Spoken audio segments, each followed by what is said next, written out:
everyone, and welcome to Nature and Science Podcast. I'm your host, Don Murphy. In this episode, we explore what it took to protect the desert in California. Many people think of the desert as barren and lifeless. Clearly, that is not the case. This is the story of how a young man fell in love with the beauty and mystery of the desert and translated that love into a career as a ranger protecting that desert. Vic Maris began his career with California State Parks, working at Red Rock Canyon in 1974.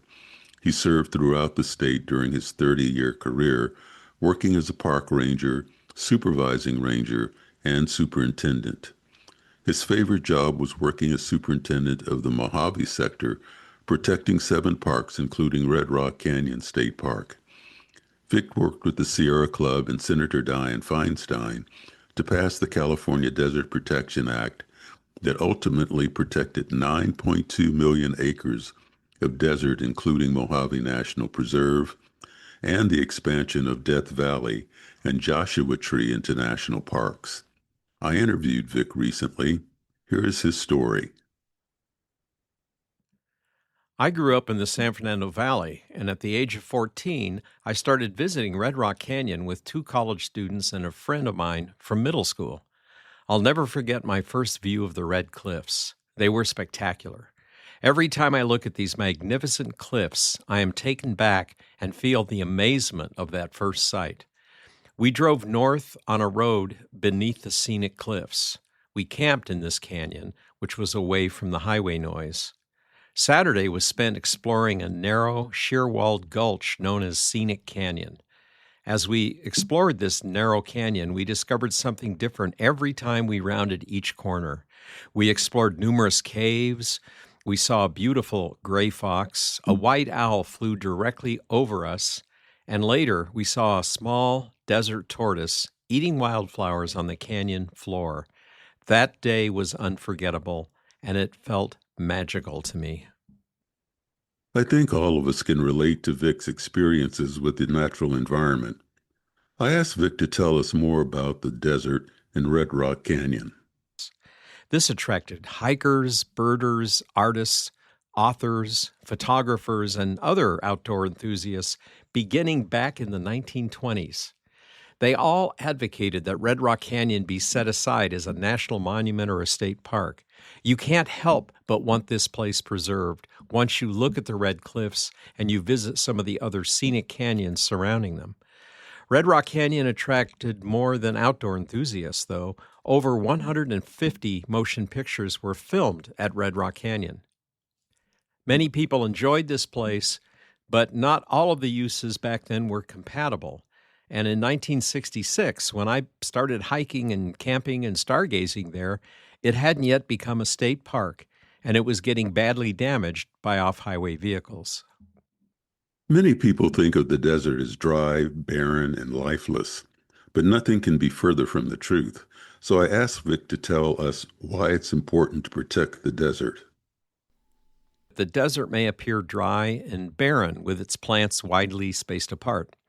In fact, pristine deserts have an inescapable beauty, and they're full of life. You just need to know where to look and when to look. More than 150 bird species have been identified at Red Rock Canyon. There are numerous mammals, reptiles, and even amphibians living here. Hundreds of plant species, some of them rare, and plants that grow nowhere else in the world can be found at Red Rock Canyon. When spring arrives, the wildflowers carpet the desert floor in color with a backdrop of red, pink, or white cliffs against a deep blue sky. In natural, remote places like Scenic Canyon, there's a very special sort of solitude. On a still day in a remote desert canyon, there is no sound whatsoever. For those of us who live in cities where sound is ever present, the first time we experience this, it is truly remarkable. The more you learn about the deserts and the more time you spend exploring, the more you appreciate the stark beauty of its landscape. Vic's love for the desert translated into a lifelong career working for California state parks, and specifically Red Rock Canyon State Park.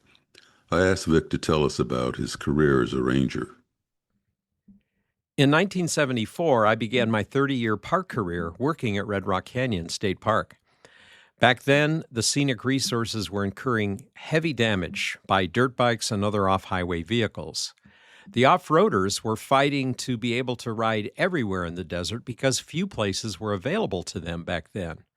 So while only 10% of Californians were off-roaders, a disproportionate degree of emphasis was placed on OHV use within Red Rock Canyon in the 1970s. This led to a mass exodus of traditional park users, and here's why. A dirt bike is incredibly loud. It generates up to 125 times the amount of noise that comes from a street bike.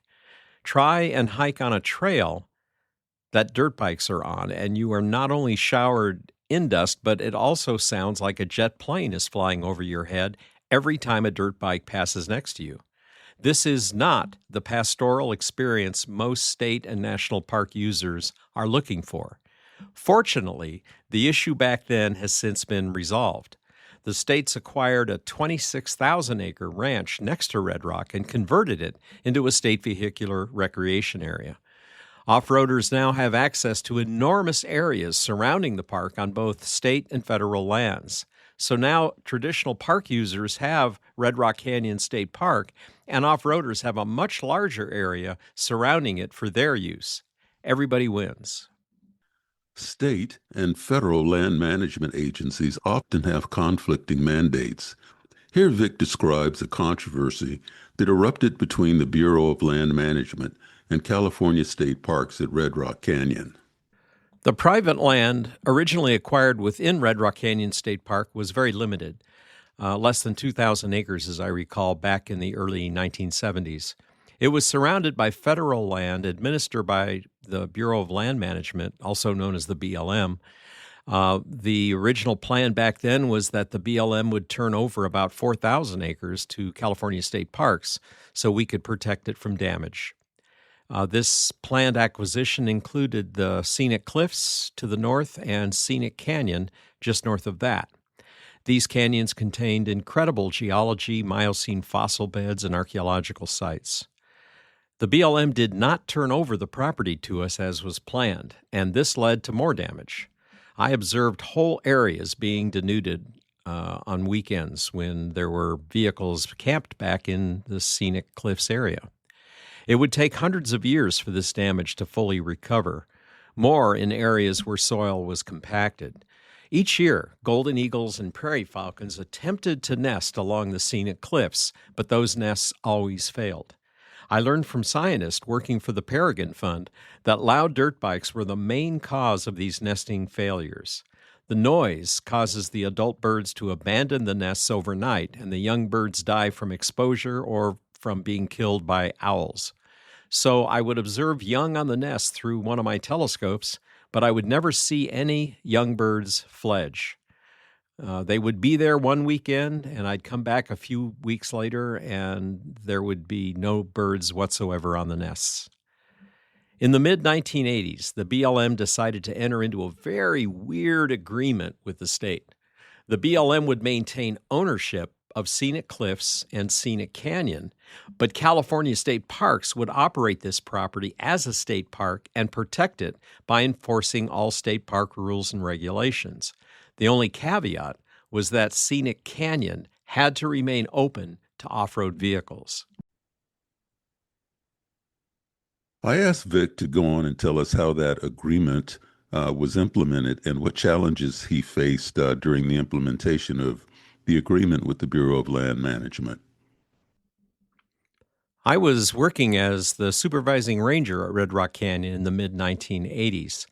To comply with the agreement, we posted signs and began protecting the Scenic Cliffs area as outlined in the agreement. Almost immediately, the BLM area manager told me to stop enforcing any rules and regulations pertaining to the use of firearms or off-road vehicles. I was basically told to look the other way, and I refused. Weeks later, two men in business suits dropped by the park. They told me I needed to ignore the violations because the area manager wanted that. They said that I needed to compromise because everybody compromises. I told them I would not compromise the resource, not one iota. Looking at these two guys, I realized that I was staring across the philosophical abyss that separated our two agencies, one that was apparently being driven by compromise and the other being driven by a mission.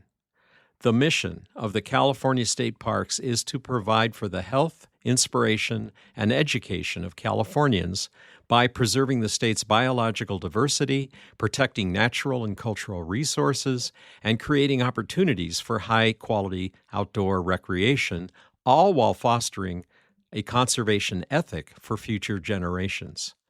Now, that's a lot of words, but it's more than just a lot of words. It's a big responsibility. This responsibility becomes even more important as wild places diminish and the past becomes more distant and forgotten.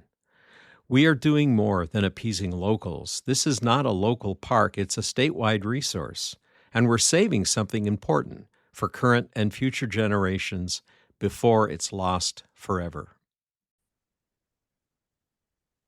With regard to things being lost forever, one of the things in Red Rock Canyon State Park that was absolutely critical for being saved are the raptors. And here Vic talks eloquently about saving the raptors in Red Rock Canyon State Park. The eagle and the falcon nests were still failing. Let me explain something about being a park ranger in the 1980s. Back then, park rangers were generalists, and I had the privilege of serving at a time when we could both interpret the natural and cultural features within our parks while simultaneously protecting them. It was an honor to be able to do that. I gave my desert wildlife program to the Ridgecrest chapter of the Audubon Society. During that program, we discussed the nesting failures along the scenic cliffs that I had observed for nearly 20 years. Don Moore, who headed up the Ridgecrest group of the Audubon Society, was so concerned that he reached out to Senator Alan Cranston's office. Without hesitation, Senator Cranston initiated a seasonal closure to protect the birds of prey in the Scenic Cliffs area. Scenic Cliffs would be closed to all entry during the nesting season. With one phone call, the nesting failure problem that I had witnessed for 20 years was immediately solved. That was the last straw for the BLM area manager. When this happened, the area manager told the local BLM staff that the rogue ranger at Red Rock Canyon was going to be fired the next day. Sure enough, the next morning I got a radio call to report to a meeting room in Lancaster with no explanation. I drove to Lancaster, and when I entered the room, all of my supervisors, up to the chief deputy director for California State Parks, were present. On the BLM side was the area manager who filed the complaint against me, the men in black, and the BLM director, state director, Ed Hasty. The BLM area manager testified against me, and I was basically falsely accused of doing things I did not do. I told those who were present about my 20 years observing these nesting failures. I had the data from the Peregrine Fund scientist, and I let them know that it was the Audubon chair who contacted the senator, not me. All of that was true.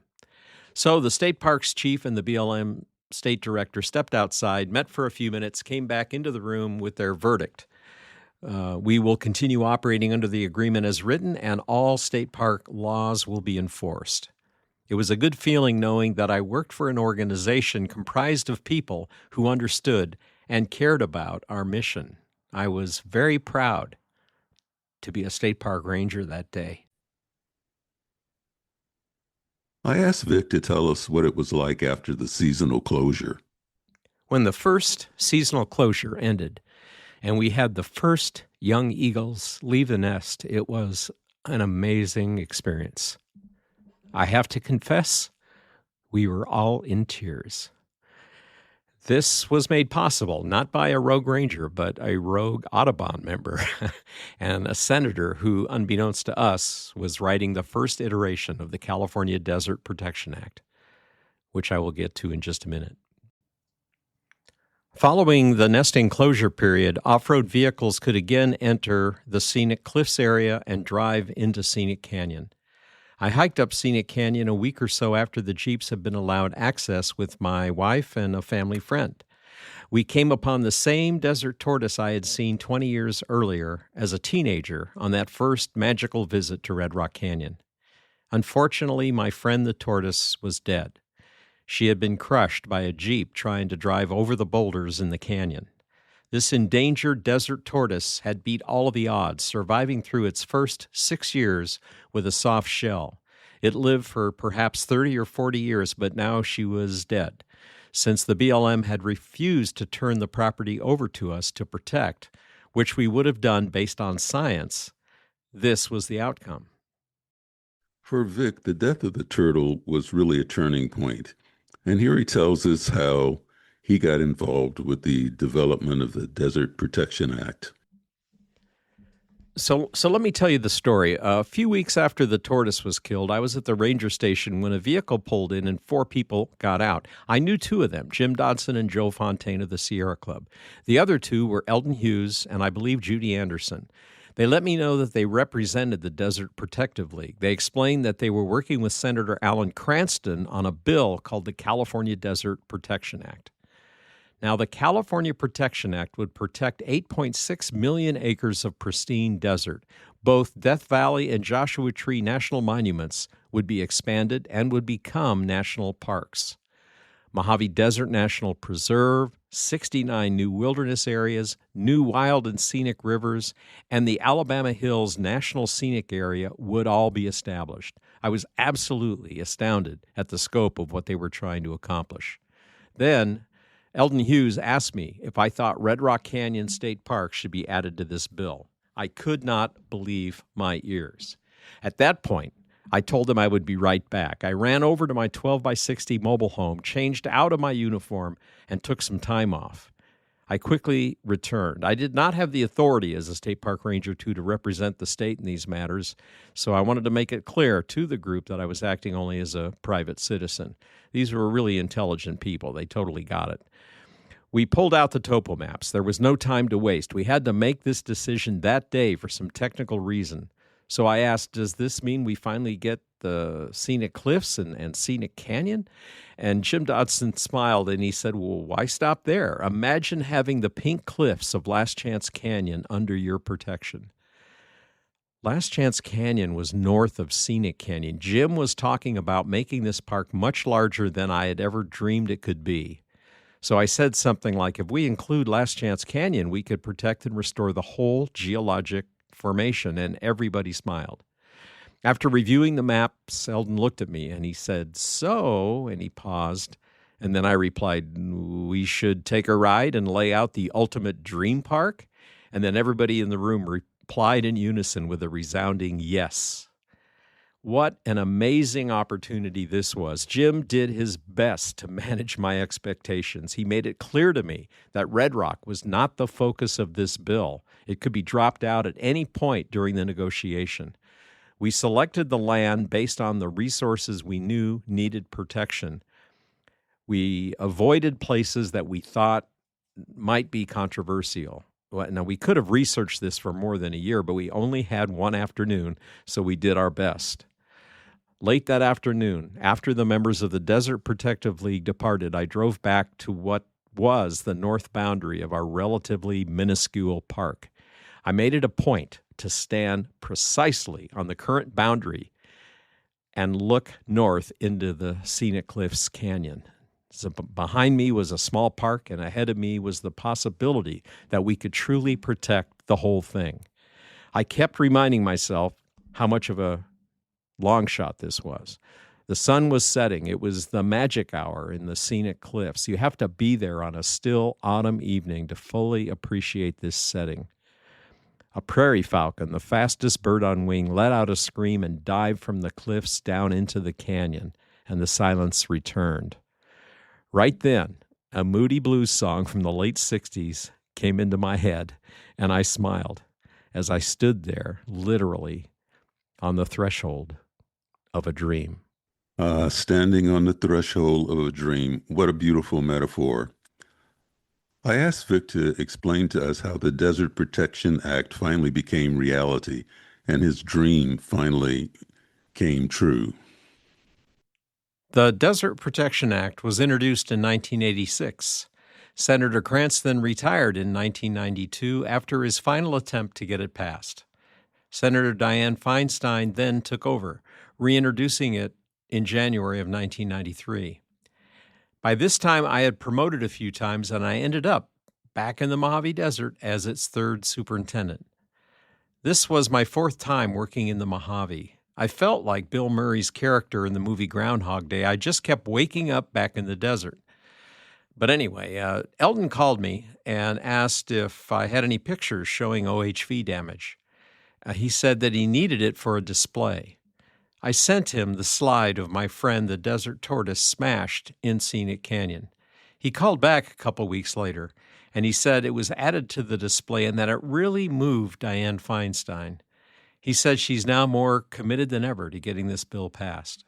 So I woke up one morning, and there was an announcement on the local channel that the California Desert Protection Act passed the Senate and was signed into law. This was October 31st, 1994. Red Rock Canyon State Park was now 27,000 acres. Dianne Feinstein invited us to a small informal ceremony with cake in her LA office. We were all floating on air. Dianne pulled me off to one side at one point during the celebration, and she said, "Well, it looks like the desert tortoises are now protected at Red Rock." We had a long conversation after that. I was very impressed with her ability back then to pass this desert bill. Despite the efforts to protect our natural and cultural resources in the nation, especially our desert resources, they continue to remain under threat. Here, Vic is going to talk a little bit about the Grand Staircase Escalante, which was a national monument set aside by President Bill Clinton and reduced by a significant amount by President Trump in 2017. He also talks a little bit about the continuing threats to our national parks. Here's Vic. Give a listen. The Grand Staircase Escalante was set aside as a national monument. Monuments are established by presidential proclamation, and subsequent presidents can reduce their size. That is why Joshua Tree and Death Valley National Monuments were upgraded to national parks under the California Desert Protection Act. It was fortuitous when you consider how our national monuments are now being used as pawns in a political chess game. Let's take the Grand Staircase Escalante as an example. In 2017, President Trump repealed this monument, slashing it by 47%. So national monuments are clearly not permanently protected.